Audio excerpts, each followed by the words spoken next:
The house where we never said goodbye. Some people enter your life like a storm. Others arrive so quietly that you don't realize they've changed everything until they're gone. My name is Claire Morgan, and 6 months ago, I moved to a small house in countryside because I thought I needed a fresh start. I was 26, recently graduated, and exhausted from a life that had never seemed to belong to me. After losing my job at a design company, I accepted a temporary position helping restore an old historical estate. The owner, Daniel Hayes, was a 42-year-old architect who lived alone in the guest house on the property. At least, that's what I thought. The house stood surrounded by pine trees, wildflowers, and an enormous oak at the edge of the garden. It was beautiful, but strangely quiet. Daniel was quiet too. He wasn't cold. He was simply a man who had learned how to keep his feelings behind locked doors. At first, we barely spoke. I worked during the day, repairing old illustrations and preparing designs for the estate's upcoming exhibition. Daniel spent most of his time in his workshop, but every evening, somehow, we ended up in the same kitchen. He would make coffee. I would sit at the wooden table with my laptop. Sometimes we'd talk for hours. Sometimes we wouldn't say a word. And somehow, the silence became comfortable. Then one rainy evening, everything changed. I was standing on a chair trying to reach a box from the top shelf when the chair slipped. Daniel caught me before I fell. For a few seconds, neither of us moved. His hands were around my waist. My hands were against his shoulders. And our eyes met. "Are you okay?" he whispered. I nodded, but neither of us immediately stepped away. Finally, he released me. "Be careful, Claire." His voice sounded different. So didn't mind when I answered, "I will." That night, I couldn't sleep. I kept replaying that moment. It wasn't a kiss. It wasn't even intentional.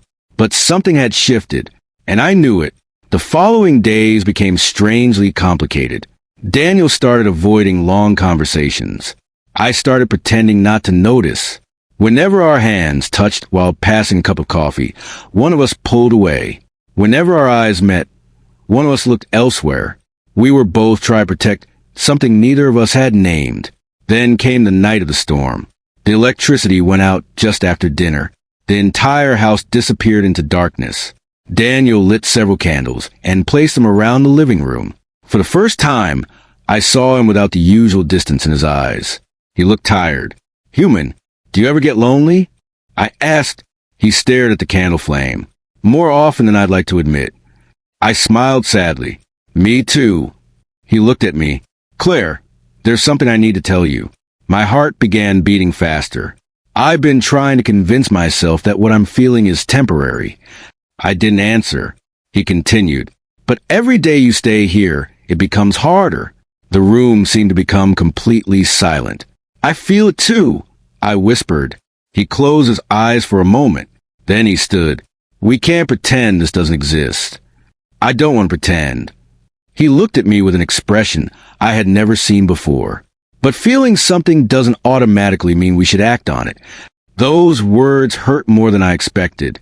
The next morning, everything changed again. Daniel told me he had accepted a 6-month project in another city. He was leaving in 3 weeks. I tried to act normal. I congratulated him. I told him it was a great opportunity. But inside, something was breaking. 3 weeks passed quickly. On his final night, we sat beneath the old oak tree. The same tree where we'd spent so many evenings talking about dreams we were afraid to chase. "I never told you something," Daniel said. "What?" "You reminded me that I still had a life." I looked at him. He smiled. "Before you came here, I had stopped expecting anything from tomorrow." I felt tears gathering in my eyes. "You changed that." I looked down. "You changed me too." For a long time, neither of us spoke. Then he reached into his pocket and handed me a small envelope. "Open it after I leave." The next morning, his car disappeared down the long driveway. I waited until I couldn't see it anymore. Then I opened the envelope. Inside was a photograph of the oak tree. On the back, he had written, "Some people are not meant to stay forever. Sometimes they arrive just long enough to remind us who we are." I cried that morning, not because he had left, but because for the first time in years, I understood something. Love wasn't always about holding someone. Sometimes love meant knowing when to let them go. I moved to the city 3 months later and started my own illustration business. It wasn't easy. There were nights when I doubted myself. There were mornings when I missed a quiet house. And sometimes, when rain touched my apartment window, I remembered Daniel. A year passed. Then one spring morning, I received an email. It was from Daniel. Only one sentence. The oak tree is blooming again. I stared at the screen for several minutes. Then I smiled. I didn't know what would happen next. Maybe nothing. Maybe everything. But I finally understood that some stories don't need a perfect ending. Some stories simply need to change you. And ours had. 2 weeks later, I drove back to the countryside. The old house looked exactly the same. The garden was full of flowers. And beneath the oak tree stood Daniel. He turned when he heard my footsteps. For several seconds, neither of us spoke. Then he smiled. "So," he said softly, "did you come back to stay?" I smiled through my tears. "No." I stepped closer. "I came back to see what happens next." And for the first time, neither of us was afraid of the silence.